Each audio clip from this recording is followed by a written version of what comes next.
So hi guys, it's me Deepak, and this video is going to be like a bit different. So I've been applying for a few jobs, and I've seen this trend where they ask you system design questions, and I've also seen a few questions in interview bits where it's about designing and how to like manage uh, stories. Like if you have like a lot of things and like you're fetching it or like on the go like regularly as like few things, so you don't want to like always go hit hit the database for those queries. Like let's suppose a lot of people are looking for the new concert tickets, so like they're looking for the same information. That's not going to change very much, like for a few seconds. So you can like have a trade-off between the latest information and the quickest information. So what you can do is like you can store the last time the same request was hit and like have that on the go. So what I mean by that is uh, let me like show you that. So yeah, uh,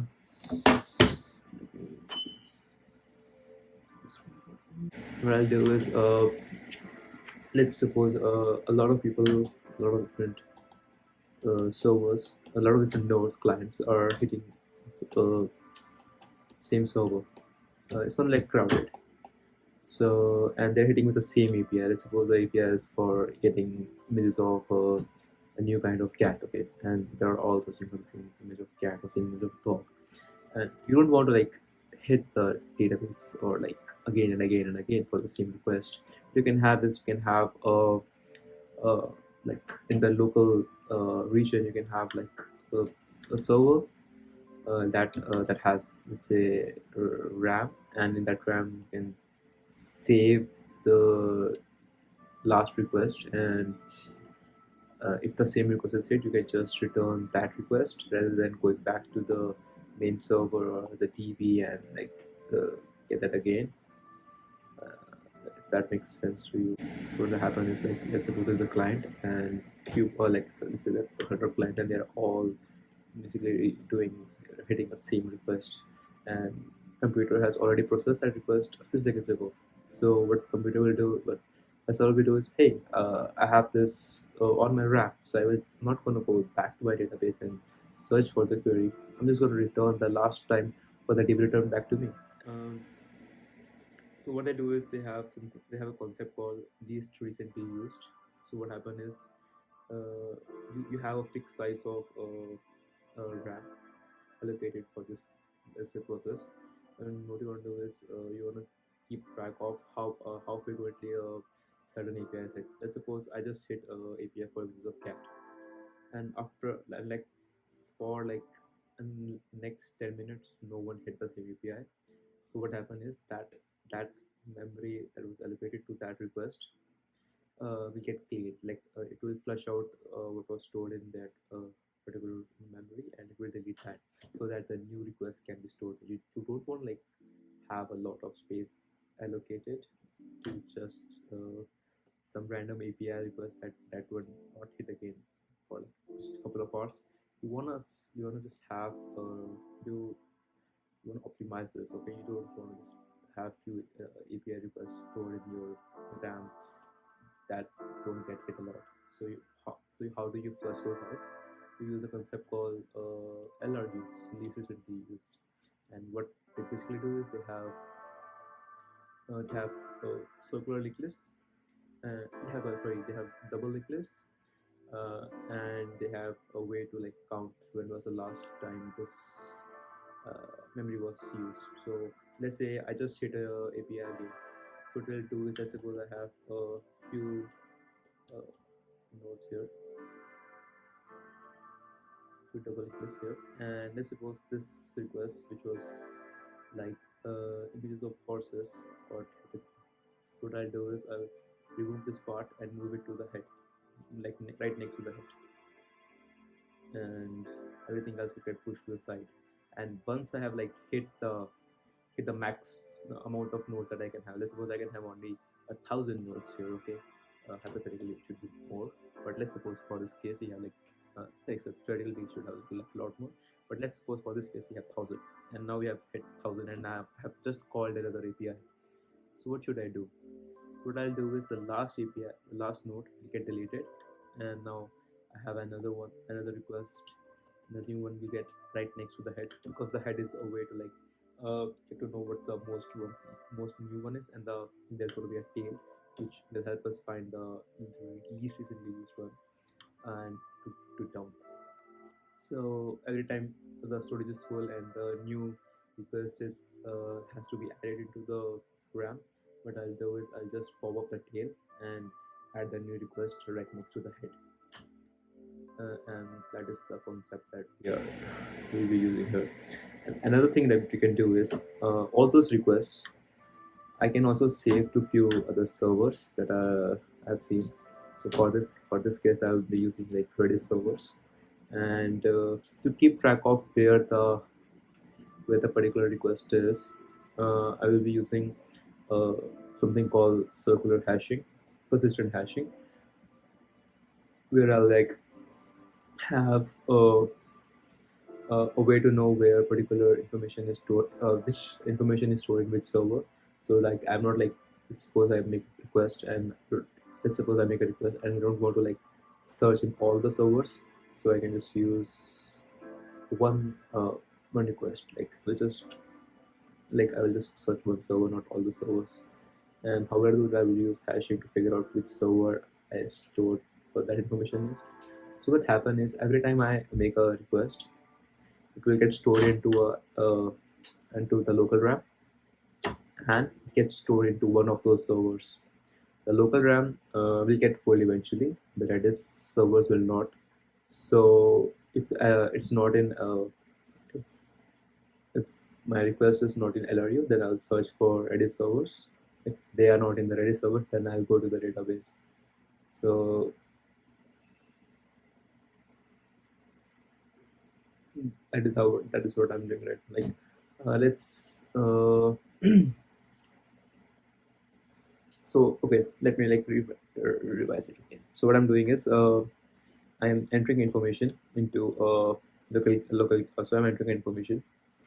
It will get stored in local storage, and then it will get stored into one of those Redis servers. Okay. When that information gets relatively old and my memory is full for my local storage, I'll pop that information off. But if a user want that information again, I'll first check the local storage. If it's not there, I'll check one of those servers where the information was stored. And wherever the information is stored, I'll get it back, put the information back into the local storage because it's the most recently one that is added, and I'll also return the information back to the user that requested that information. So that's how I'm like figure out a way to like optimize fetch queries. So what I'm doing, what I'm doing right now is, I suppose there are a couple hundred of people, and there is a local storage to them, and then there are a few Redis servers that are distributed across uh, different regions. So what will happen is every time they put an information, it will get added to the local RAM as well as it will get added to one of the servers. When the information gets relatively old, the it will get deleted from the local storage, but it will still remain persistent in the it will still remain persistent in one of those Redis servers. Okay, and whenever a user make a GET request, it will first check the local storage. If it's there, it will return quickly. If it's not there, it will check on the Redis servers. Okay, how will that work? I'll first check. I'll use a concept called double linked list for my local storage. So and what will happen is like I'll have two words called head and tail of my double linked list. So one will be head, and all of my information will be next to the head.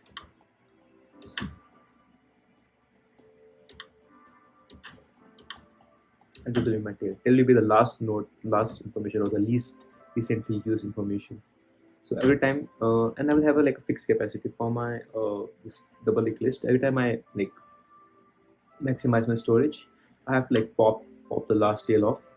So let's suppose I add a new, there was a new information that was added to the server. So I will add that information right next to the new information. This information will get here, this will here, and this information will get popped off. It will no longer be in the local storage or in the local cache, and but it will still be in the Redis server. So let's suppose I want that information. Let's suppose I want this information used to store like a document, and I want the information now. So what will happen is I'll first check the local storage. It's not there. I'll check one of those servers. How will I check one of those servers? I'll use a concept called hashing. Hashing will help me where to find which server I store that information in, and then I have to figure out which server I have stored information. I'll browse that server and get it using concept called Redis interface. I'll put the information back into the local storage because it's the most latest one, so it will get right next to here, right next to here. So this is what I'm working with right now, and I thought, why not take it a step further? Why not like actually try and code this, because that will be much more fun. Okay, so for this to like, for you to like try this out, you need few things. You need to be able to create your own Redis servers. For that, you need Redis CLI installed on your system. And for that, if you're using Windows like me, you need Ubuntu installed on your system. It's like a sub Linux terminal that help you use Linux commands, which is pretty cool, and it works. So that's what I'm going to do. I'm going to show you how it works. So that's the command on how you set up a Redis server. I'm using a local host and I'm setting it on a port 6380. That would indicate, and if you do that, okay, interesting. Okay.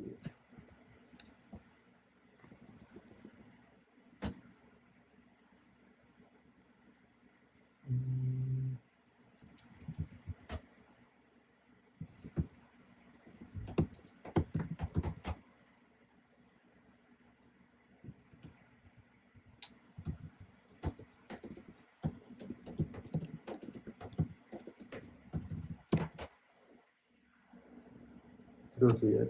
So I'm connected to Redis server 6079. Again, I'll open another terminal and then I'll connect to port 6380.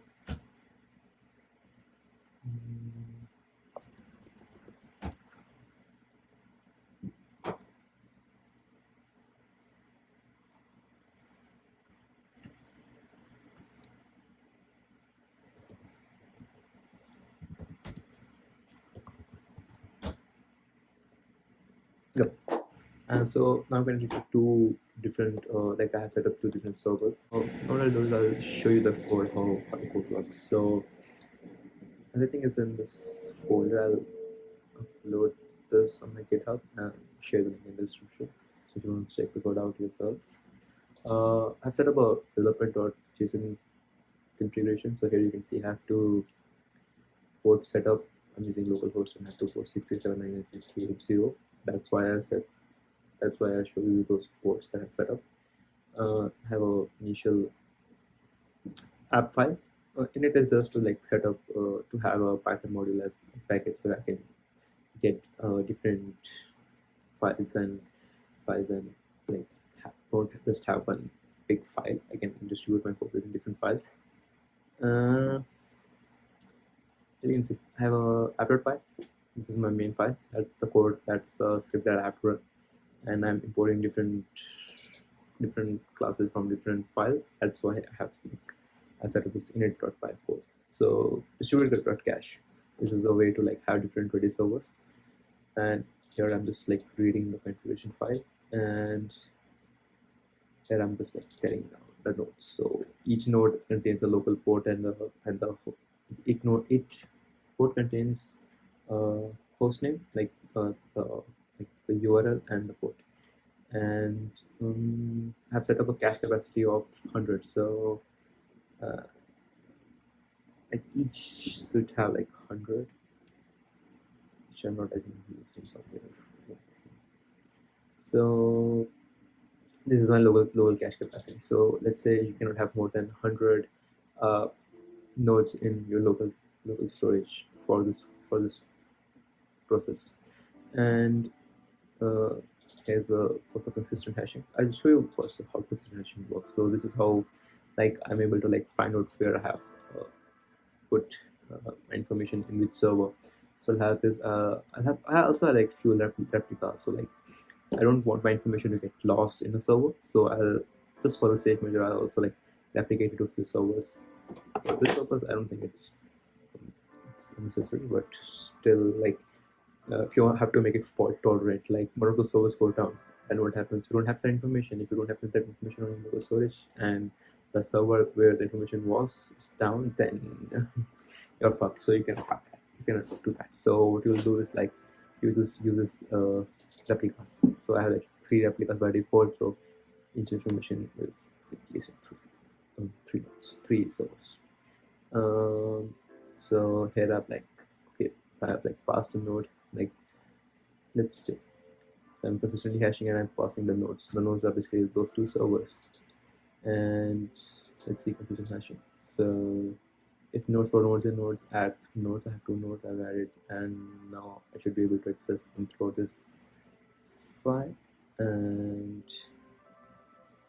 here's what happened. Here's how you add a node to your. So you basically have to like set up everything. So let me show you how.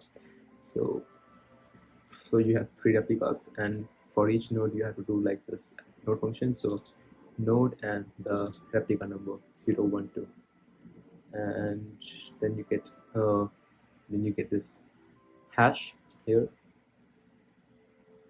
and which is now gets stored here. And if you want this hash again, you have to like there's a code I'll show you later. So now you have like added this into your node hash. And so if you like to find where the node is, like you have to find the hash.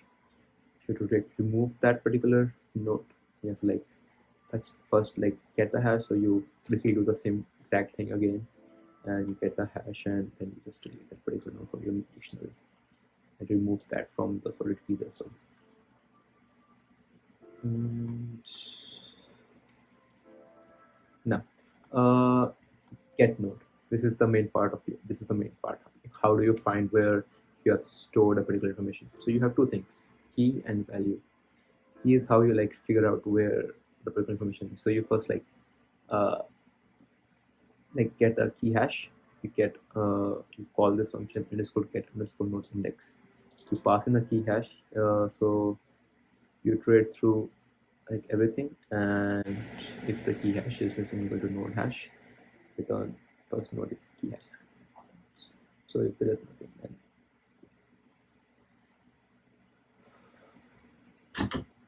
so basically that's how you find where which node has your particular information, which node has that particular value. So once you have that node, then you can just check that node through your interface. So that is here. So once you have everything, then you can just like check get information using this function. This is just like an interface for Redis to like interact. So it's like the Python Redis interface. And this is like a LRU cache function. Oh, let me just cover this completely. So I think that makes sense to you guys, right? So if you have like 3 ways, and it's in one of the 3, and then you just get that information.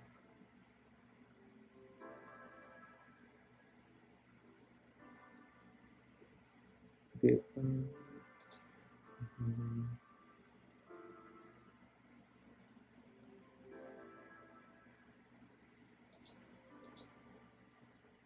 Okay. So we have like two functions, get information and put. So firstly we'll see how we put information. So what we'll do is we'll like get the node where to put that information. So we have key as well as value. So once we have the node, we'll call this Redis client, which is basically uh, connected to the interface,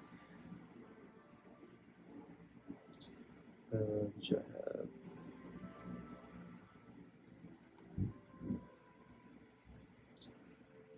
So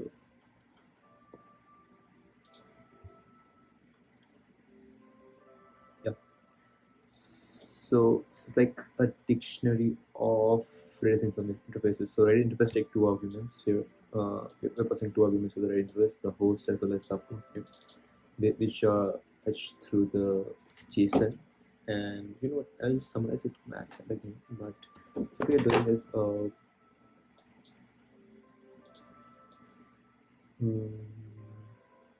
so for each of these nodes, we are passing the host and the port, and we're creating a map or like a dictionary.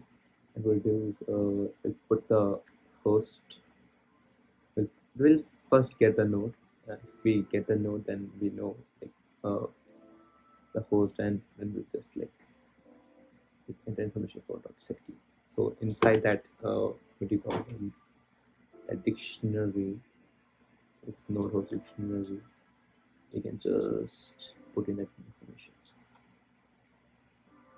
and that's how we also get. So we get where the node is, which server we have put that information in. We'll get that value. If it's not there, then we'll fetch it using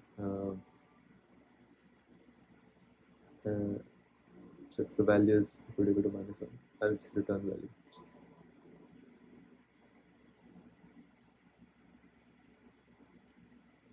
Yeah, so if the value is not in the local cache, what we'll do is we'll get the value from Redis clients, because information has to be Redis clients. So if value, so if we get it from Redis client, then we'll put it into the value and we'll return the value. Yeah, that's how it works. So let's see the how to put it. LRU works. So if we have value and we have whatever next. That's how a node works. So a double linked list node has the pointer to the next and the pass element, as well as a key and a value. So we created a capacity of like 100. We have a cache map to store three node pairs of head. That will be the head and the tail. So we just like have some nodes right now. Head.next is tail, and like head and tail points to each other right now. Like head next point to the tail, and tail previous point to the head. Let's suppose that like get the suppose that like put an element first. Okay. So what we'll do is we'll like first remove that element from where it is. Okay, because if it's already inside the cache right now, we have to like remove it, like I said earlier. So we will like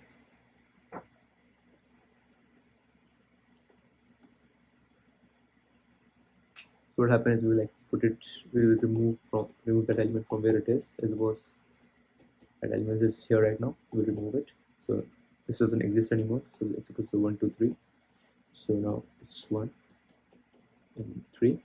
The 2 will go here. So this is going to be a head node.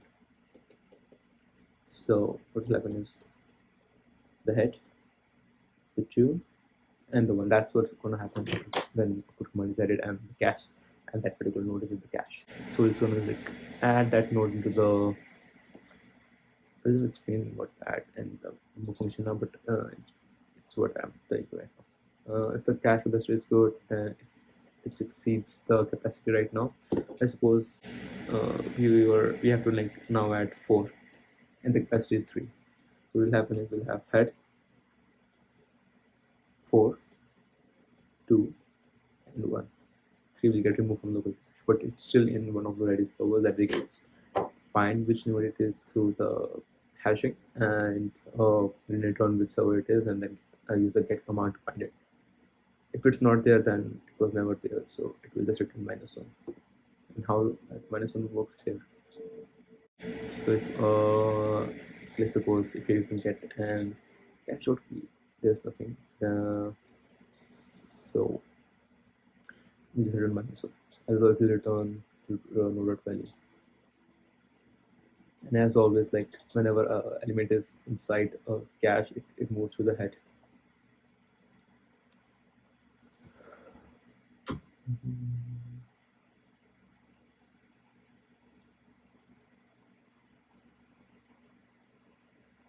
And that's how add works. So if you have to like add an element, so node.pref now points to the head. Node.next points to the head.next. Next. Okay, this is head. Then suppose there was a value here 1. Okay, so now I have to add a node called 2. What I'll do is now this 2, this was a pref, this is next. Now this 2's pref will be here,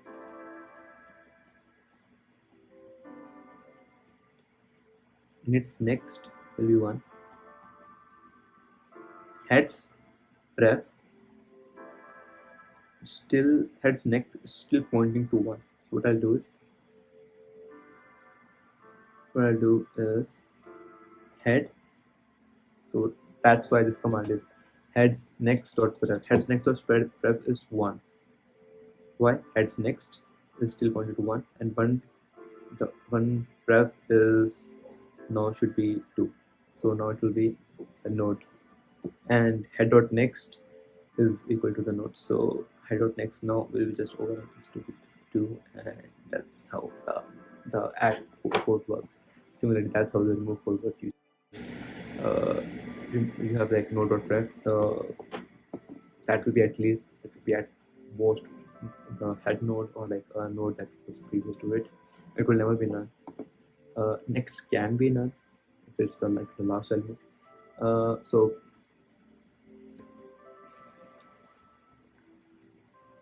I never thought next can be none. This can be none.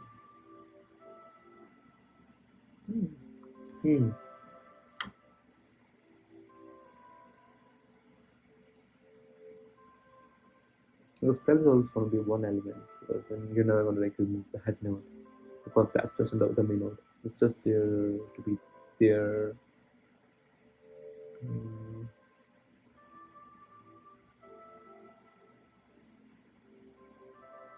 So we have to look this.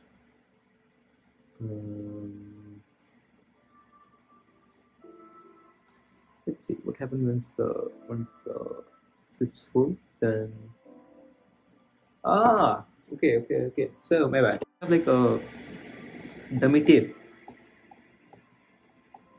Like that's how it will work. Like yeah, stupid me. So what happens is you have like 1 and you have a tail here, and that's how you can like get the last. Okay, so you like have like a head, and you have like a tail, and that's how you find the last element of the node. That will always be like tail or pref is the last element. That's how you pop it off. Like I thought I'll like you just like keep track of. I can keep track of the last node. I can keep track of last node without a dummy node, but I think it makes life a lot easier. Back to consistent hashing, how that works. Because I think this part is a bit tricky. So what is a class consistent hashing? We have replicas. In this case, we have 3 replicas, and we have nodes. What I'll do is I create a list, and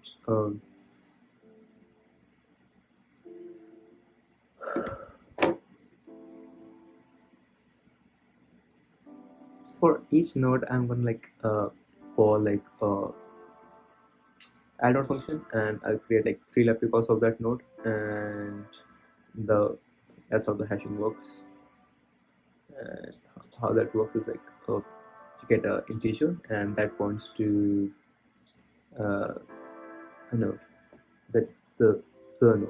Like, interesting.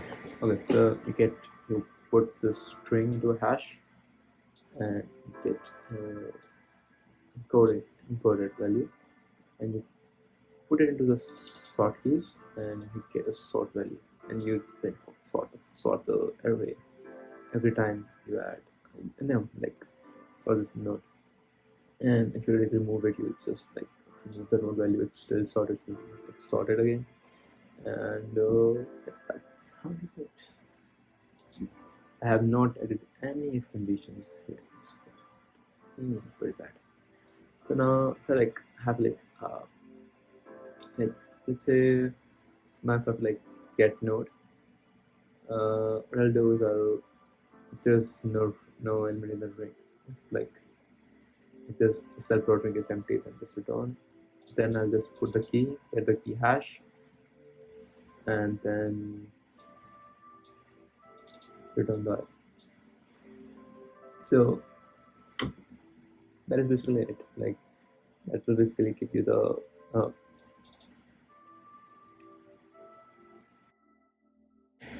if the particular hash is less than, let's return first node if key hash is greater than all the nodes. So we just like, it's just a way to like distribute, like, so how this works is so like how do you decide which, so okay, the get node function here, so how do you decide where to like put an element, which server to put an element in? So this is just a way to like so distribute an element. And that's how actually I have taken a methodology class, and they have actually decided very similar way to group people. So we usually have our user IDs to access university resources, and they were like, hey, your university last 5 number is 1, 2, 3, 4. So what are this? It is like split into three groups, and what are they like? Just take a model of 3, and if you are like 0, 1, or 2, based on that you were grouped into like you were distributed into different groups, and somehow that makes sense, and also distribute people rather equally. So that's how they're distributed here, and that's how it's working here. So how getter function works is like, getter function works to like first get the node, but it also like works beautifully with like when you have to like put values. So suppose you have a key and a value. Now you hash a key, and key, let's suppose value is 2. There's a node called 0, 1, and 2, and if it's 2, it will first go to 2, to go to 0. If it's like, let's say, no, if it's 2, then it will be 0, 1, 2. It will go to 2. If it's 1, it will go to 1. If it's 0, it will go to 0. But what I should have done is like, I should have like get a key value, and I should have like mod it so that it get distributed equally, because here what happens is if the hash key value is greater than the node value, if you go here, but it's doing it will just so let's say you have like 3, it will always and you have like 6 servers, it will just go to 3, because it will never go to 4 unless like the server is full, and I'm not writing code for that right now. So what I should have done is like mod it and with the node capacity, and that would have been really beautiful. I'm not doing right now. So hindsight is 2020. So I think you get how hashing here works. One way hashing works is to like find the node to like add or remove remove, and one is to like find where to store a particular element. And if you like no matter how many times I put a particular key, I always get the same node. It's not like, yeah, this is like a randomly way to like generate. This will always give you the same value, this hashing function. So that's how it beautifully works. So if I like run my code, uh, uh,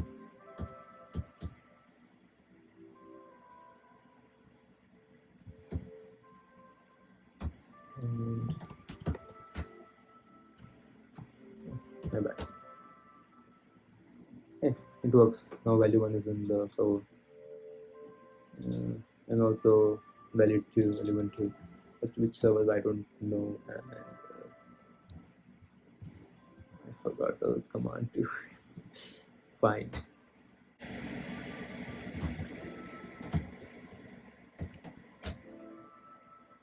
Okay, let's see.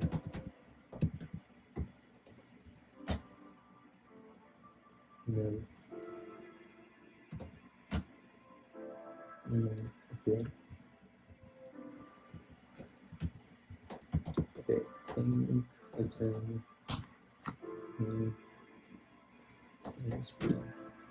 6380.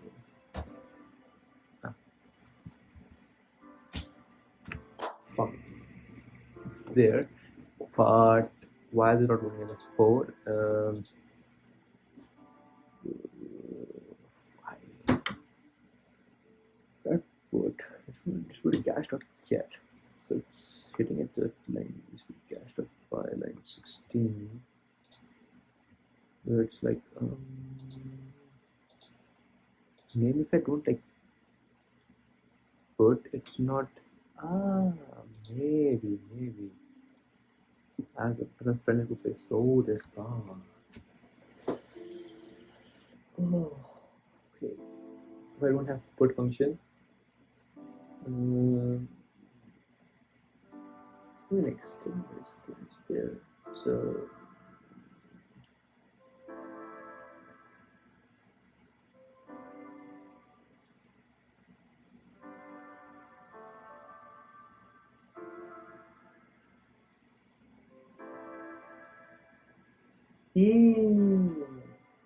that's right. This is what is a hash? You can have a hash here. It's how's it say? Ah, mine.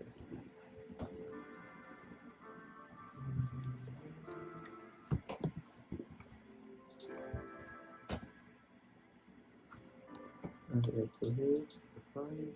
Just comment this out. See if it works, and then I can close this. It's here, and it's now it's getting it from the server. Now it's not even in the cache right now because the cache just loaded, and the servers are the one that are working in the backend. So I think it works.